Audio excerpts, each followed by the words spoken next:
मेघनाद और लक्ष्मण का युद्ध। रावण पुत्र मेघनाद और लक्ष्मण एक अति विशाल योद्धा थे। दोनों में एक से अधिक बार भीषण युद्ध हुआ था। आज आप सभी को इन दोनों के अंतिम युद्ध के बारे में बताएंगे, जिनसे सारा ब्रह्मांड कांप गया था। जब श्री राम और लक्ष्मण जी मेघनाद को मारने की योजना बना रहे थे, तब विभीषण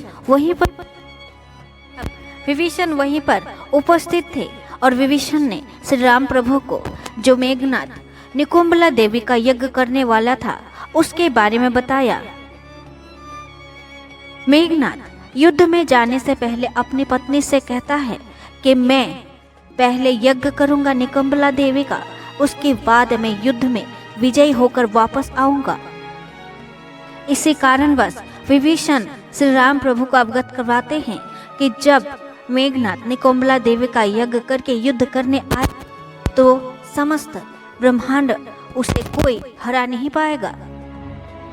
विभीषण कहता है कि प्रभु अब देर न कीजिए, यदि मेघनाद का यज्ञ निर्विघ्न समाप्त हो जाता है तो उसे देवी देवता कोई भी पकड़ नहीं पाएगा, वो अदृश्य हो जाएगा।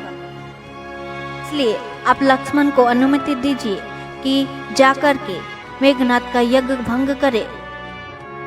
यदि मेघनाद यज्ञ समाप्त करके युद्ध में आ जाता है तो उसे हराना नामुमकिन है प्रभु, और हम सब जीवित नहीं भी रह पाएंगे प्रभु। ब्रह्मा जी ने वरदान देते हुए मेघनाद को कहा था, यदि मेघनाद निकुंभला देवी के यज्ञ में ना पहुंचा या यज्ञ समाप्त पूर्ण तरह से ना कर सका तो उस समय जो व्यक्ति मेघनाद पर वार करेगा वो उसे मार सकता है। लक्ष्मण युद्ध की सामग्री इकट्ठी करके क्रोधित मेघनाद के वध करने के लिए श्री राम प्रभु के चरण छूकर अनुमति लेकर सारी सेना समेत चल दिए। विभीषण लक्ष्मण को कहते हैं कि आप पहले इंद्रजित का यज्ञ को भंग करें। यदि इंद्रजित का यज्ञ भंग हो जाएगा तो स्वयं ही वो उठ खड़ा होगा, युद्ध करेगा। जब लक्ष्मण हनुमान जी के साथ सारी सेना के साथ मेघनाद के यज्ञ के सामने पहुंचे, तब उनके सेना के साथ लक्ष्मण जी की सेना की युद्ध प्रारंभ होती है। अंततः मेघनाद के यज्ञ भंग करने में सारे सफल होते हैं। जब इंद्रजित देखा उसका यज्ञ खंडित हो चुका है, यज्ञ भंग हो चुका है, क्रोधित होकर उठ खड़ा होता है और लक्ष्मण के साथ युद्ध प्रारंभ करता है। मेघनाद उठ खड़ा होता है और युद्ध करते करते वो बाहर आ जाता है। देखता है हनुमान राक्षसी सेना का बड़ा अंश खत्म कर देता है। तभी मेघनाद सारथी को कहता है, युद्ध स्थल में जहां हनुमान राक्षस सेना का संहार कर रहा है वहां ले चलो। वहां पहुंचकर मेघनाद हनुमान जी पर तलवारों और बाणों का वर्षा आरंभ कर देते हैं। हनुमान जी मेघनाद के सभी बाणों को सह लेते हैं और मेघनाद को कहते हैं, अरे दुर्बुद्धि, यदि तुम्हारे शरीर में इतना बल है तो आ लड़, आकर मुझसे द्वंद्व कर। यदि मेरा बल सह गया तो मैं तुम्हें बड़ा बलवान समझूंगा। मेघनाद ने धनुष उठा लिया, रथ से ना उतरा। मेघनाद को धनुष उठाया देख विभीषण ने लक्ष्मण जी से बोला, देखो मेघनाद पवन पुत्र हनुमान जी को मारना चाहता है। तभी लक्ष्मण जी मेघनाद को जाकर कहे, हे राक्षस, आओ मेरे साथ द्वंद्व करो। वहां इंद्रजित विभीषण को श्री राम प्रभु और लक्ष्मण के साथ खड़ा देखता है। मेघनाद विभीषण को कटु वचन सुनाता है, परंतु मेघनाद उसका उपयुक्त जवाब भी देता है। ये सब कुछ क्षणों तक चला। उसके बाद मेघनाद रथ पर सवार होकर लक्ष्मण की तरफ युद्ध के लिए देख रहे थे। उस वक्त लक्ष्मण हनुमान जी के पीठ पर सवार थे और मेघनाथ ने कहा, तुम सब आज मेरा शक्ति का पराक्रम देखना, तुम सब यमलोक के मेहमान होने वाले हो। उस पर लक्ष्मण जी ने कहा, हे राक्षस, दुर्लभ शब्द उपयोग मत कर। कहना एक बात है और करके दिखाना और एक बात है। लक्ष्मण जी की बातें सुन मेघनाथ ने भयानक धनुष उठाया और कई प्रकार के बाण छोड़ने लगा, जिससे लक्ष्मण जी घायल हो गए।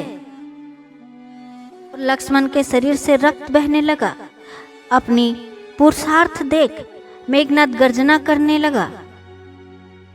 मेघनाथ ने कहा कि आज राम लक्ष्मण का मृत शरीर लेके जाएगा। तब लक्ष्मण ने ये देख कई बाण मेघनाथ की छाती पर वार किए। दोनों में युद्ध शुरू हो गया। मेघनाथ लक्ष्मण को मारना चाहता था और लक्ष्मण मेघनाथ को। दोनों में तीरों की वारों की बौछार होने लगी। एक समय लक्ष्मण की वार लगने से मेघनाथ मूर्छित रहा। उसके शरीर विकल हो गए। कुछ क्षण बाद जब होश आया तो सामने लक्ष्मण जी को खड़ा देखा। क्रोध में आकर मेघनाथ लक्ष्मण से कहने लगा, लक्ष्मण, तुम उस दिन को क्यों नहीं याद करते जिस दिन नागपाश अस्त्र से मैंने तुमको और तुम्हारे भाई राम को अस्त्र ध्वस्त कर दिया था। तुम दोनों पृथ्वी पर छटपटा रहे थे। लगता है तुम ये सब भूल गए हो। मेघनाथ कहता है, तुमने प्रथम बार मेरा पराक्रम नहीं देखा। खड़ा रहे, अभी मैं मेरा पराक्रम तुम्हें दिखाता हूँ। दोनों में भीषण युद्ध शुरू हो गया। राक्षस सेना वानर सेना में भी युद्ध शुरू हो गया। दोनों की वानों की प्रहार से पूरा आकाश भर गया था। इस बीच विभीषण ने भी राक्षसी सेना पर कई वार किए। मानो जैसे चारों ओर युद्ध की परिस्थिति, पूरा आकाश बाणों से भर गया। ये देखने कई महर्षि और गंधर्व भी आए। इतने में ही मेघनाथ के घोड़े को लक्ष्मण ने भेद डाला और मेघनाथ के सारथी का सिर धड़ से अलग कर दिया। सारथी के ना रहने से मेघनाथ स्वयं धनुष चलाता और रथ हाँकता। मेघनाथ जब रथ हाँकता तब लक्ष्मण जी उस पर वानों की वर्षा करते। फिर मेघनाथ जब वान चलाता तब लक्ष्मण घोड़ों को तीर चलाते। इस प्रकार लक्ष्मण जी मेघनाथ को बड़ी फुर्ती से घायल कर रहे थे। फिर भी मेघनाथ निर्भय होकर युद्ध भूमि में विचर रहा था। इंद्रजीत देखता है कि उसके घोड़े और सारथी मारे जा चुके हैं। तब इंद्रजीत रथ से कूद पड़ता है। वानरों को धोखा देकर इंद्रजीत दूसरा रथ लाने के लिए लंका चला गया। जब मेघनाथ दूसरा रथ लेकर युद्ध स्थल में उतरते हैं तब वानर सेना को कई हजार वानर सेना को मार डालते हैं।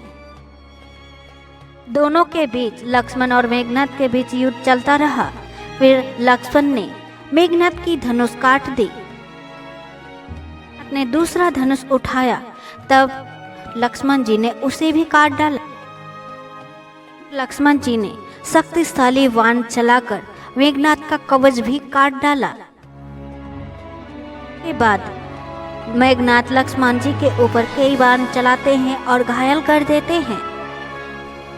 लक्ष्मण जी ने पुनः मेघनाथ के सारथी को मार डाला और विभीषण ने मेघनाथ के घोड़े को मार डाला। इसके बाद लक्ष्मण पर मेघनाथ कई बाण चलाते हैं जो लक्ष्मण के कवच को भेद नहीं पाते हैं। यह बात मेघनाथ समझ जाते हैं। फिर मेघनाथ लक्ष्मण के माथे पर वार करते हैं।